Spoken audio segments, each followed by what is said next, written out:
বইয়ের সবচেয়ে বিপজ্জনক চরিত্র একটি ভয়ঙ্কর কাঠের পুতুল মুক্ত হয়ে গেছে। অন্য দানবদের থেকে ভিন্ন এই পুতুলটি অত্যন্ত চালাক। এর নিজে থেকে চিন্তা করার এবং বোঝার ক্ষমতা আছে, যা একে সবার চেয়ে বুদ্ধিমান সৃষ্টিতে পরিণত করেছে।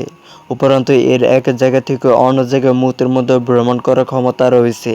এই পুতুলটি ইতিমধ্যে চাচার পরিকল্পনা বুঝে ফেলেছে। চোখের পলকে এটি সেই বইটি ছিনিয়ে নেয় যা একে পুনরায় বন্দী করতে পারত এবং তারপর তাতে আগুন ধরিয়ে দেয়।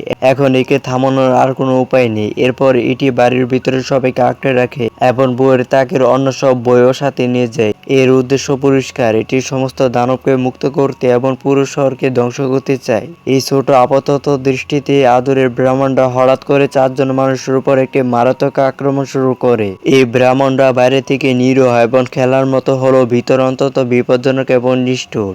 যখন তাদের ছোড়াছুড়ি লক্ষ্যে আঘাত করার ব্যর্থ হয়, তখন তারা তাদের অস্ত্র তুলে নেয় এবং সরাসরি আক্রমণ শুরু করে।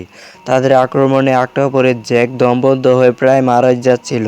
বাকিরা ওই ব্রাহ্মণগুলোর হাতে প্রচন্ড মার খায়। তারা আঙ্কেলকে দড়ি দিয়ে পুরোপুরি বেঁধে ফেলে এবং তাকে শুকুরের মতো চুল্লিতে জ্বলতে দিয়ে উদ্যত হয়। কিন্তু তখন যে কিছুটা বুদ্ধির পরিচয় দেয়, সেই কাছে পড়ে থেকে একটি ঝাড়ু তুলে নিয়ে ব্রাহ্মণদের এক এক করে পেটাতে শুরু করে। অল্প সময়ের মধ্যে সে পুরো দলটিকে শেষ করে দেয়। বেঁচে থাকা ব্রাহ্মণদের তুলে চুল্লিতে ছুঁড়ে ফেলে দেওয়া হয়। অল্প সময়ের মধ্যে তারা সবাই গলে কাদা মাটির মতো এক পদার্থে পরিণত হয়। 4 জন ভাবে বিপদ কেটে গেছে, কিন্তু তারা খুব তাড়াতাড়ি আত্মঘাতী শুরু করে। সবকিছু বুঝতে পারে। আসলে বইয়ের এই সমস্ত দানব অমর এবং এই ব্রাহ্মণরাও তার ব্যতিক্রম নয়।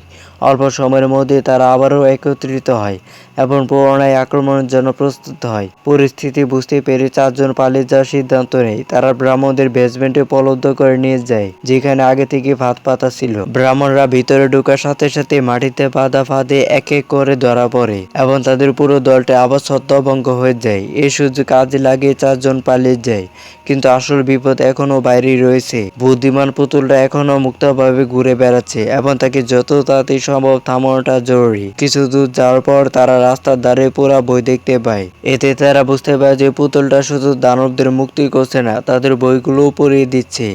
এর অর্থ পরিষ্কার হলো, এখন এই দানবদের আবার বইয়ের মধ্যে আঁকড়ে রাখা অসম্ভব হবে এবং তারা কার্যত অপরাজেয় হয়ে উঠবে।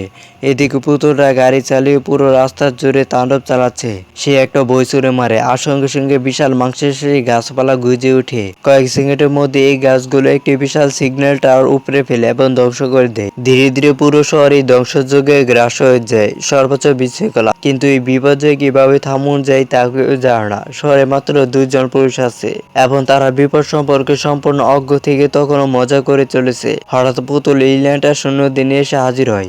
সৈন্যরা তাদের বরফ জমাট বন্দুক বের করে মুহূর্তের মধ্যে 2 জন পুলিশকে বরফের মূর্তিতে পরিণত করে ফেলে। এদিকে একটি মিষ্টি কুকুর হঠাৎ তার আসল ভয়ঙ্কর রূপে পরিণত হয়। যখন অ্যাঙ্কেল এবং অন্যরা এসে পৌঁছায়, তারা হতবাক হয়ে যায়। পুরো শহরটা ধ্বংসস্তূপে পরিণত হয়েছে। সর্বোচ্চ বিশৃঙ্খলা এবং যে সমস্ত মানুষ বেঁচে ছিল তারাও সবাই বরফে জমে গেছে।